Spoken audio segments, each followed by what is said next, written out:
Hello, everybody. Thanks for coming to my talk. I am Daniel Farsinelli, a PhD candidate from the SUSPA Elmos Center for Information Security in Germany. And together with my colleagues Sion Park and Stefan Umberger, we did this research titled I Know Where You Parked Last Summer, Automated Reverse Engineering and Privacy Analysis of Modern Cars. Now, before everything, let me just briefly motivate our research. So if you take the current automotive ecosystem, we can see there are a lot of emerging technologies for which the industry is simply not ready. For example, we have telematic insurances, which ask users to put a black box inside their car, and this black box supposedly collects driving data, which are then sent to the insurance and are used to somehow calculate your premium. We have plug and play dongles, which again are third-party companies that provide dongles to users that can be plugged to a car. And these dongles allow for some remote control, tuning, or generally remote diagnosis. We have telematic control units themselves, which are always connected to the internet and also have a really strong privileged access to the car because they are simply connected to the main CAN bus of the vehicle. Finally, we also have apps and functionalities that are just generally using the TCU or some other features of a car to provide remote functionalities to the user over OEM. So the main problem is that all of this, we just don't know whether these apps or technologies are actually doing anything in the car. We don't know whether they are collecting data, and if yes, which data, when, how, and where do they send it. So this motivated our research, and we wanted to investigate how data are handled inside and outside a modern car. And we did this in a two-part project, in which in the first part, we wanted to understand if it's possible for a remote attacker, like let's say a provider of one of the ZBD dongle, to extract private information from the logging that the dongle could send them. And it turns out that this is actually true. In fact, we developed a set of algorithms that are able to extract meaning from CAN payload, and this actually meaning can be used both to attack harm the privacy of the user and also to harm the security because you can use what you discover to actually mount more attacks. We tested our arguments also on 4 different vehicles. 3 of them were electric and 1 diesel, and they worked perfectly in all of them. In the second part, instead, we analyzed the telematic control unit itself.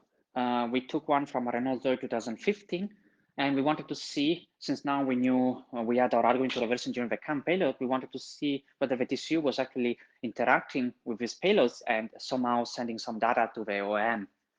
And to do that, we reverse engineering its CAN, GSM communication, and we also its firmware.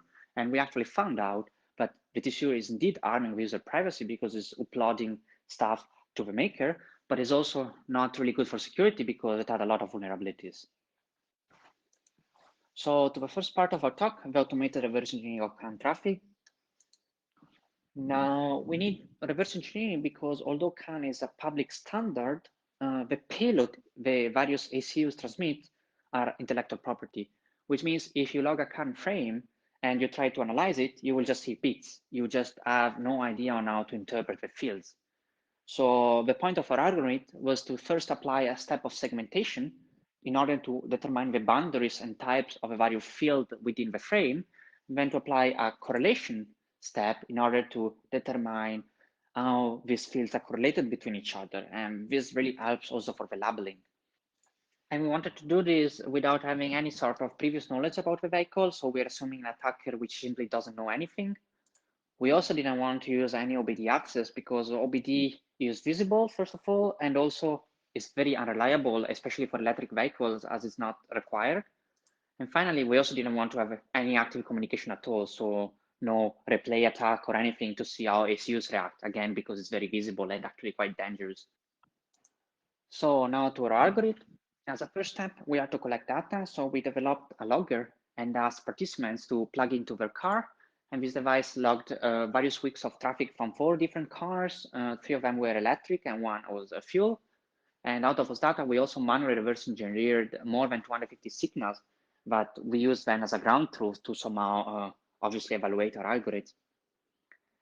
But then how does our algorithm work? Now, if you take a look at a single log, what you would see is, well, obviously in the time axis is simply frames, and each frame has an ID and a payload.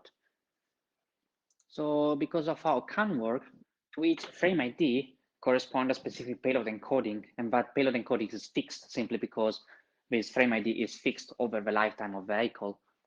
So we can apply our segmentation step to each frame ID individually. So in this case, we just take an example with 0C frame, and we just extract the payload since the ID is not necessary anymore. Now, given a frame series, as we call it, this frame series can also be visualized as a matrix in which we have a byte, bit, and time in the three axes. And if then we start trying to create boundaries and plot the values over time, what we will see is that there are four type of values possible in CAN, at least in the 99% of the cases. And we have in the plot A, like speed, continuous value. B is the checksum, so random values. C is enumeration, where it's like flags. And in D is again unsigned integers, but it's a cyclic value, so they don't really relate to any sense or information. So the aim of our segmentation is to develop a set of metrics able to identify these four different type of values and their boundaries. So what we developed is an iterative algorithm which examines bit by bit the payload and computes a metric we call the Hamming distribution. Now, this metric measures how much each bit changes in relation to the change in value of a complete frame, which means an Hamming distribution of 0 means a bit is constant, while an Hamming distribution of 1 means a bit changes every time the frame changes. So if we start iterating through the bits, we can see that the first bit is constant and is labeled as such. Then when we go further, the algorithm proceeds until there is a sharp change of Hamming distribution between two consecutive bits. And when it happens, it creates the boundaries. After that, we have an additional set of metrics, out of which one that is displayed is the signal autocorrelation, which we use to identify the signal type. So after we create the boundaries, we compute these additional metrics, and then we use them to label the signal. Then the algorithm goes on and keeps examining bit by bit until it finds new fields. And in this case, you can see we have a flag. Then it goes on and we find cyclics, which are very easy to identify from the autocorrelation because, as you can see, it has peaks always at the same distance, and also the Hamming distribution is perfectly geometric. And finally, we can find also checksum by simply both the Hamming distribution is generally towards the 0.5, and also the autocorrelation is obviously 0 in average. And the iterative algorithm is then applied to every single frame ID in an independent way. And what we end up with is this matrix, which displays on the rows the CAN ID, and on the columns the bit, which means the colors are the way the bit has been classified. So if we compare our results with a ground truth matrix displayed on the right, as you can see, they match almost perfectly apart of few issues. Now, the good thing is that all the misclassified bits are either cyclic numbers but don't repeat often enough. For example, the signal transporting the hour of a day, or most significant bits of integers which simply don't change often enough to be correctly classified. So all of this means that the algorithm would classify this field correctly if the logs were longer or in more diverse driving situation, which also means that if we have an OBD logger perpetually uploading the frames, then slowly we can assume the algorithm would converge to the. So now that we have the frame segmentation, we can extract the signals and interpret them. What we obtain is a table in which each column represents a CAN signal. For example, the first is a 16-bit unsigned integer extracted from the frame ID 06. So the next phase is the correlation, and our aim is to identify correlation between the signals, like the one shown below. This is extremely useful in order to be able to label those signals. Also, in CAN, it's common to have a similar value like the speed displayed here, broadcasted by various ACUs with a slightly different time and scale. To define such correlation is also very relevant, mostly because it's heavily simplify the labeling. So to account for this, we first normalize the columns and then apply a windowing with a 100 millisecond window in order to reduce both the complexity and also align the frames containing similar signal broadcasted at slightly different times. So now that we have a normalized table, we perform a two-step correlation approach. First, we join signals via an AST composed of basic mathematical operations like integration and multiplication. These newly created signals are then cross-correlated between each other to find relations. For example, it is easy to find the odometer signal by correlating it with a signal derived by the integral of speed. Following, we also create a correlation graph using the Pearson correlation. This graph uses a 95% similarity factor to display in a visual way how much the signals linearly correlate to each other. This allows us to cluster various signals together very easily and to simplify the labeling heavily. Then both AST and graph are displayed to the user, which goes through them and labels the signals accordingly. Obviously, we still have a human involved. However, our approach heavily simplifies the process, as just by labeling few easy to label values like speed, the whole process becomes much easier. Nevertheless, this is where our future work will focus to. Ideally, by using machine learning and mathematical modeling, we can substitute the human part to have the process completely automated. So here comes the end of our CAN reversing. Our outcome demonstrates that it is possible to infer meaning from CAN payloads remotely and passively. So this heavily impacts previous research, as until now researchers worked in the assumption that physical access was required to reverse CAN. And this also means that most third-party dongles could simply log the CAN traffic and infer very private information about the user. Also, we tested our algorithms on 4 different vehicles, and the segmentation had in average an 80% signals perfectly matched with the ground truth. And for the rest, we had generally just 1 to 2 misclassified bits. Finally, our segmentation outperforms existing algorithms, like read algorithm for boundary detection. And to our knowledge, we are the first doing some additional correlation on top of segmentation, especially without having OBD access or any sort of other active data manipulation. So now about the part 2 of our talks, which is the analysis of a telematic control unit. So since now we had a quite strong knowledge about which data were transmitted to the CAN and which were visible to the TCU since we know its placement, we decided we wanted to analyze if and what the TCU was logging and if any of it was being sent to the OM. So in order to do that, we took a TCU from the Renault Zoe 2015, which was one of our current tests, and completely reversed it by analyzing its scan, GSM, and WARD communication, as well as with firmware. Then, by analyzing its scan communication, we discovered that TCU is mostly passive and simply broadcast a frame to inform the other ECUs about its presence. Also, we noticed that burst of activity upon certain events, like every 50 minutes or upon engine start, stop, charging start and stop, or whenever we were sending a command via the mobile app. These events trigger the TCU to initiate an OBD session with the battery management system and fetching data regarding the current state of the battery. So after checking its scan communication, we dismounted the TCU from the car and mounted it in our lab and analyzed its UART communication. The UART port is normally connected to the multimedia panel.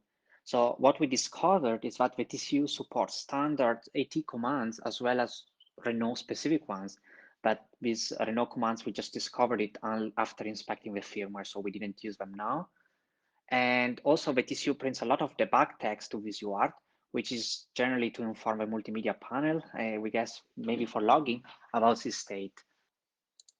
So after that, we mounted a complete GSM man-in-the-middle attack by faking a base station using our own base station and forcing the TCU to connect to us.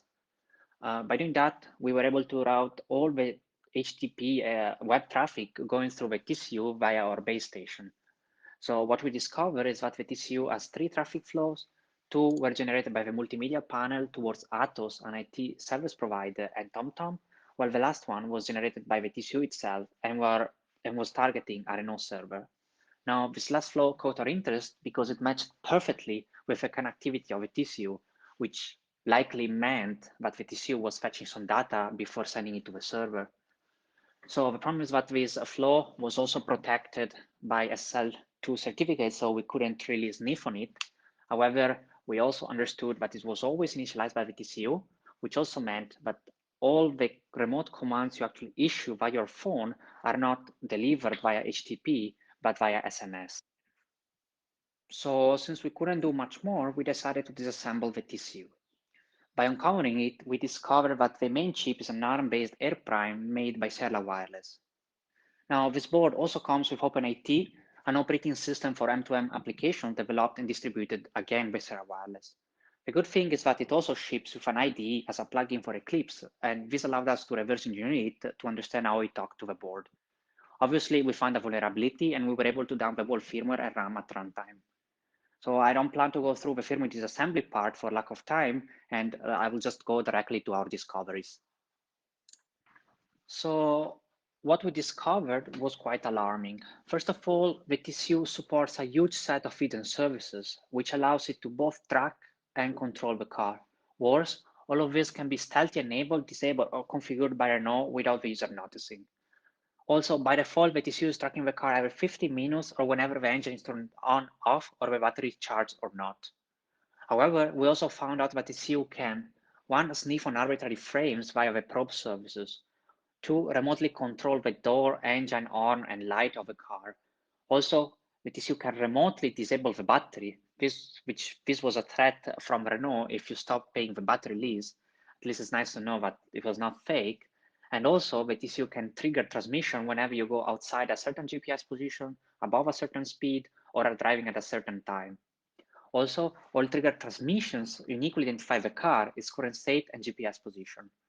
What's worse is that VTCU is based on outdated libraries like OpenSSL from 2003, and the multimedia panel itself, which was weirdly based on Android 2, had full access to it via IT commands, which means VTCU is kind of a perfect entry point for any sort of attacker. So this concludes VTCU analysis. Now, the whole point of our research was to raise awareness that Renault cars don't have any concept of security or access control, which also means that anything that has access to a bus can virtually see every data going through it. We think authorities should start treating cars as they are treating smartphones or websites and enforce higher security and privacy standards. As of now, every single dongle you plug in your car or the TCU itself might as well as be tracking you constantly while being also an entry point for an attacker. So this concludes my talk. I hope you enjoyed it despite the weird circumstances and the small amount of time to go through the details. And feel free to ask questions. Have a nice day.